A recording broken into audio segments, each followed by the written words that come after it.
வரைக்கும் வந்த சாந்தாவை எப்படி பார்க்காம இருக்கிறதுன்னு சொல்லிட்டு கிளம்பி பார்க்க போயிட்டேன். பார்த்ததுல ரொம்ப சந்தோஷமா இருந்தது.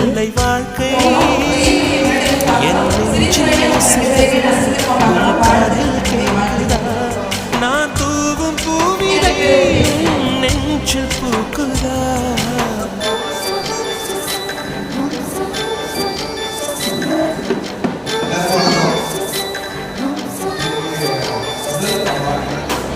வெண்ணிலவே வெண்ணிலவே நல்ல நாள் பார்க்குவா